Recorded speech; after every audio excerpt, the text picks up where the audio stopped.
Thank you, Liam, for that introduction. I have somewhat mixed feelings. I'm feeling very like an elder of the LGBTI community. I just got called the lovable grandmother of the LGBT community in the quarterly essay by Benjamin Law. So I guess I've got to grow into that. But before I begin to be funny, which I intended to be to finish the conference on a lighter note, I would like to acknowledge Uncle Noel's story and say that I lived through that era, but not to the degree that he did, obviously, and it's something that we never get over, and I think it's really important that it's been said. So thank you so much for your...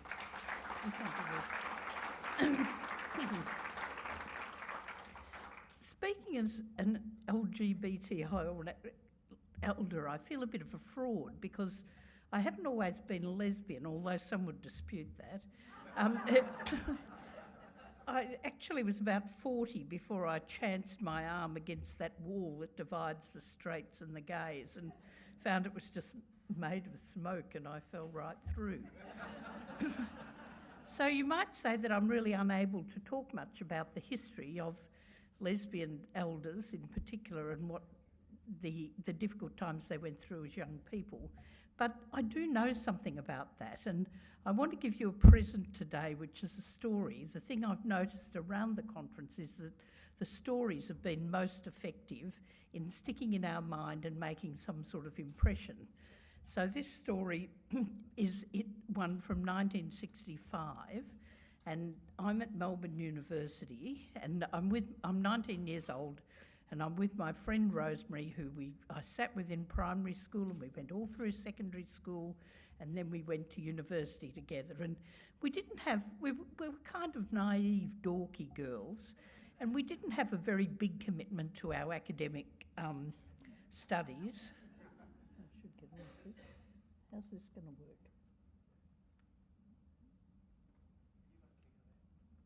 Which bit do I click? It's the trouble with being old. Can you make it work? Oh, okay. That's a very good question. Oh, well, I'll just blaze on and see if you can sort it out, Liam. Find someone young.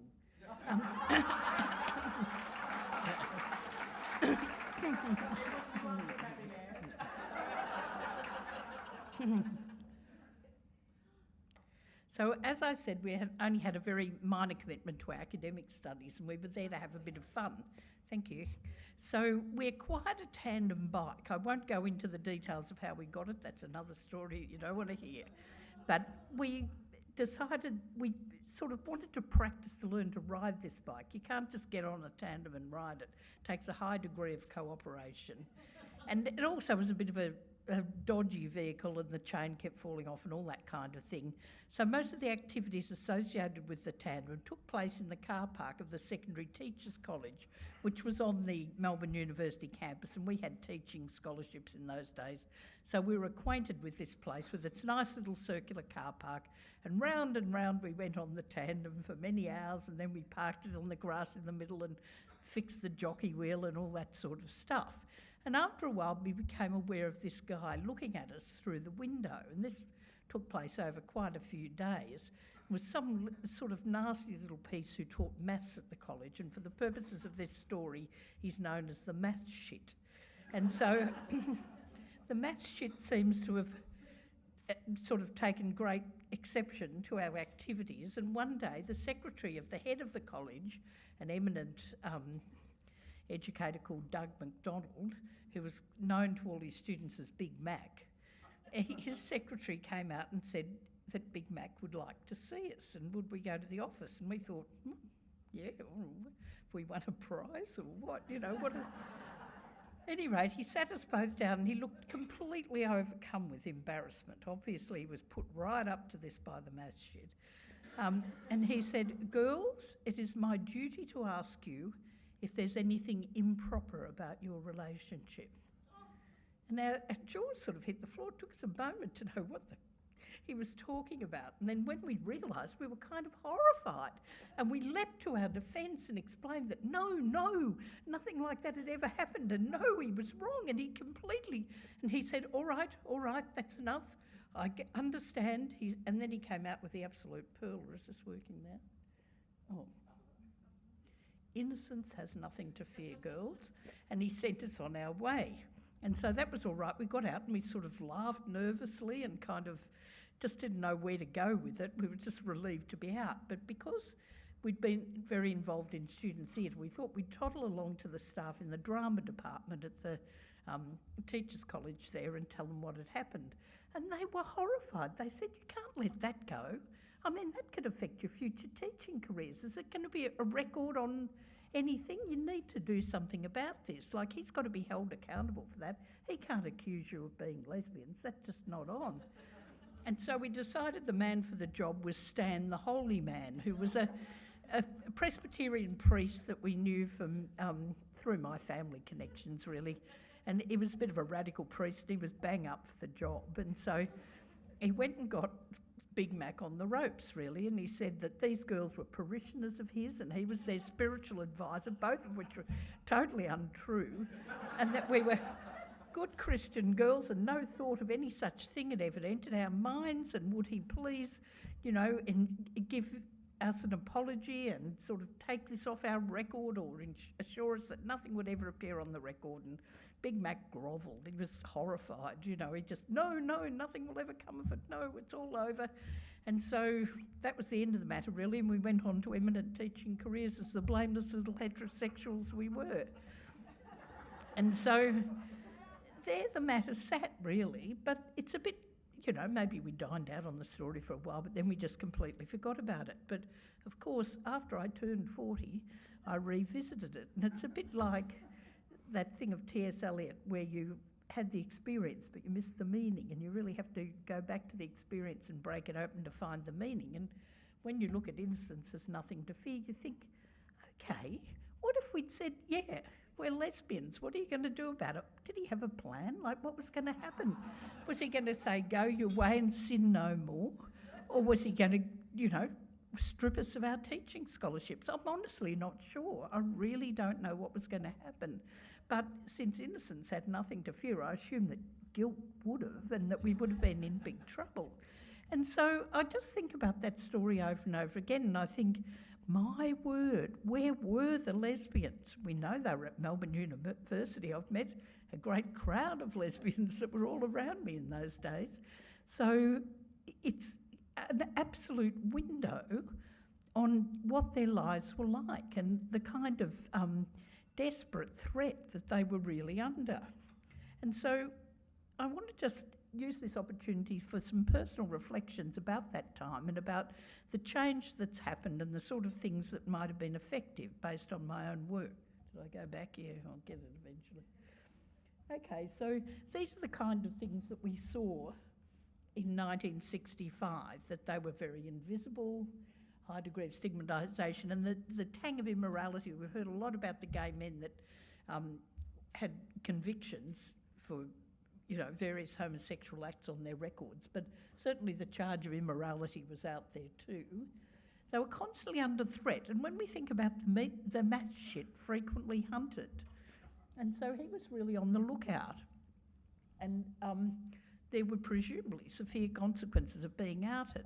I look at that story and I think that not one of us, not me, not Rosemary, certainly not the math shed, not Big Mac, not the drama staff, and not Stan the Holy Man, thought that it was okay to be a lesbian. They were just all horrified at the accusation.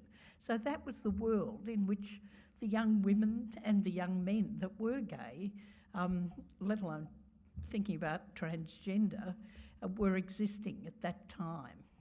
Now, when I look at my own work, change didn't happen quickly. I haven't worked in aged care, and I'm a bit of a fraud to talk to the conference on that count too, but I did work at the other end of the life cycle and worked on young people in schools. And I could see from them in 1996, when we first started to do our research with young people, that change hadn't happened at all. I'm not saying that things weren't happening and that there wasn't a lot of activism gradually developing, but in 1996 I saw absolutely the same characteristics of that population in the schools when we first started to do research with them. And as part of the research, we asked some Queensland parents in a focus group if they'd like their young people to learn something about homosexuality in schools, and you know, it was a big no-no, of course, they didn't want that. But one mother said, well, maybe, I think it'd be good because if they ever got attacked in a public toilet, then they'd know what it was about. And that was in 1996. So if we roll on to 2017, of course there've been changes now. In fact, the rate of change has escalated and it's fantastic. And all those things that we see lots of evidence at this conference. But as I said before, that change didn't happen rapidly. So I want to just look at my work in schools and point out some of the things that I think worked for us that might also be helpful and part of the agenda for change in aged care. So first of all, the thing that probably made the biggest difference, I would say, was the research. Doing research with those young people in schools meant that you had leverage. Everybody would say, well, we haven't got any gay kids in this school, or we've never seen a gay student, or there aren't any in this town. But once we'd done the research, we found a figure between 9 and 11 same-sex attracted young people in every school. Schools couldn't walk away from it. We also found that they were having a hard time, and it was very counterintuitive and difficult to use the research that said that we were mad and bad in order to get some action, but it was necessary. It was a period of change, which I hope we're now beyond, but we needed to be able to use that research to be able to get some things happening, and certainly it was a massive turning point. It was scientific, you know, it was impartial, nobody could walk away from it. So of course we're moving much more to a research agenda these days that's much less negative, but I do want to put in a plea for our support, ongoing support of research agenda. All fill in your private lives surveys when you're next invited to do the rainbow ageing survey. They're all important, and it's really important that we evaluate what we do too. The other thing that really helped a lot for us, and I think we're possibly a bit past this, but maybe not if we're working for religious organisations, but shifting the paradigm from a moral one to a safety one was a huge turning point in schools. Suddenly we weren't talking about whether you liked homosexuality, whether you approved it, whether you maybe were a homosexual, if you did anything favourable towards homosexual young people. We could now make it an issue of safety, that every child had a right to be safe at school and every teacher had a duty of care to ensure that that happened. And so that shift was a fantastic one, and it really served us very well. It meant that people could put on their professional hat, no matter what their moral views were, they could act and they could follow through on a duty of care. And of course we'd like to get to the point where we're not using a duty of care model, which isn't the ideal one, but one that's more of a social justice model or equal rights one, where we say, well, we're doing this because it's the right thing to do. There are inequalities here and we want to address them. Small steps were very helpful at the beginning. In schools, we asked schools to do two small things when we were doing training back in the 90s in schools. One was to challenge homophobic language wherever they heard it, and that was in the era when "that's so gay" was sort of said every 5 minutes, so that young people that were invisible would hear that they had an ally. And the second one was to make a bit of a safe space for young people to talk to a counsellor by putting, you know, a subtle poster up or a book or a rainbow sticker or something like that. So they were the two things that really helped to change the culture at school, and they were all fairly small things that schools thought, yeah, we can do that. We didn't give them a big agenda, we just gave them that. Just like later on with transgender kids, we've been pushing the idea of just using the names and the pronouns. Never mind about understanding it. You don't have to do the whole lot about toilets and everything on the first day. Just start off with that. So I wanted to put that slide in because I think that there are people here who are representing organisations who haven't been able to come along to the Rainbow Tick party yet, and maybe you're the only one from your organisation here. I'd like to reassure you that I do think small steps make a very big difference, and that it's easier to feed somebody the notion of a small step. Just do this one thing, see how that goes, rather than push a big agenda. But of course big agendas are also oh, missed one. Oh, what? Oh, no, sorry. All right. Did I miss two? yeah, big steps need to follow. And as far as the schools went, I think most of you will be aware of the Safe Schools Coalition of Victoria. You'd have to be living under a rock not to know about it, sadly. And then the Safe Schools Coalition of Australia felt like the most amazing scaling up. We absolutely felt we'd arrived. And really, it was a wonderful organisation, a wonderful work, and I'd like to pay tribute to Ross Ward, who's in the audience, and Matt too, who was very much part of that.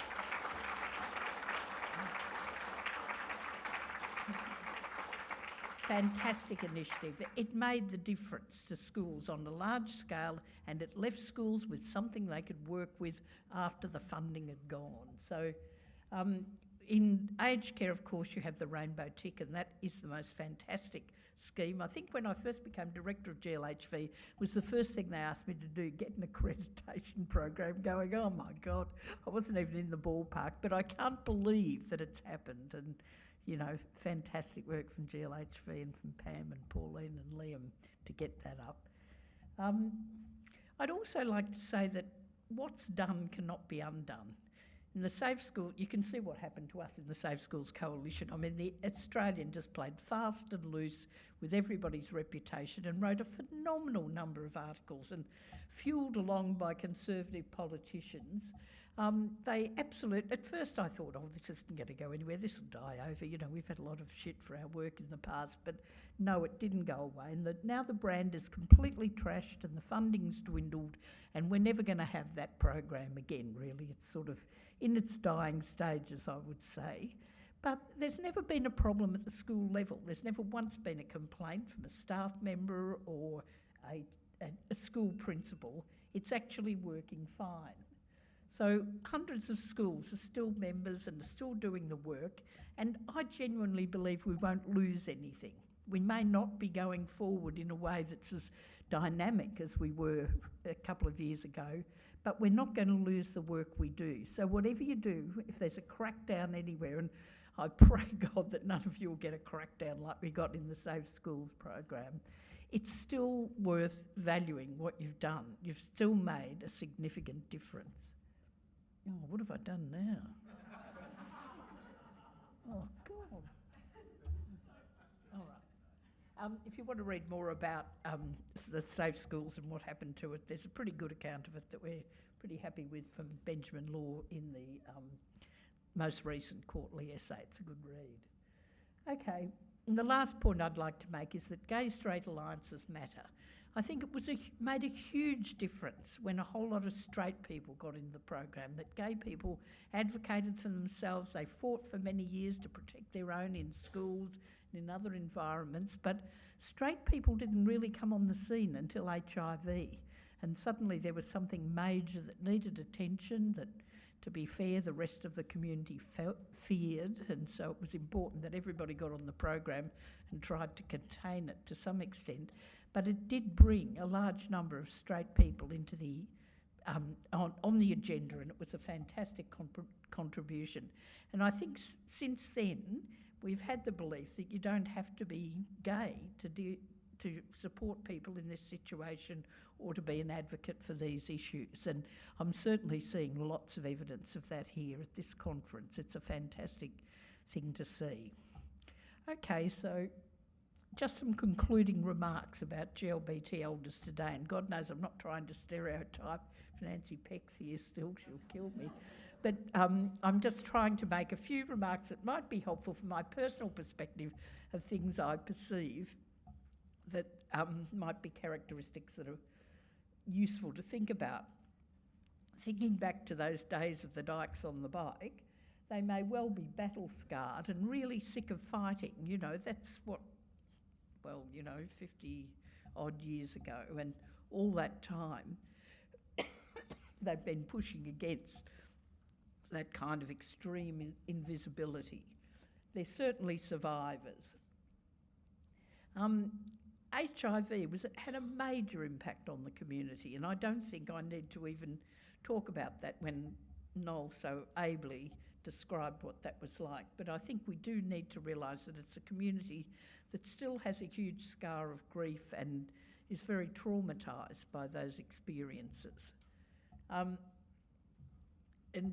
in some ways that ambivalence of HIV bringing straight people into the fray does make it more complicated. I think lots of LGBTI elders might feel that they've missed out on a whole lot of things that young people today have. The opportunity to be parents, not everybody did, but certainly it wasn't as accessible as it might be seen to be today. Family acceptance, wide support of services and the general availability of those services.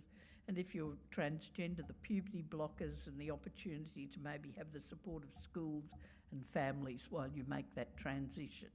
So, you know, those things can be also a source of grief. They may, they may remain quite traumatised and wary. I'd also like to say that they're very heroic people that have led good and happy lives by finding their own way to safe spaces and making families of choice rather than families of origin where that was necessary. They found safe spaces and they've made families of choice. They've also had a whole range of experiences that make them very wise and very experienced, I suppose, in spearheading change. And in that sense, they're a useful resource to our wider community now that wants to see some of that change happen. And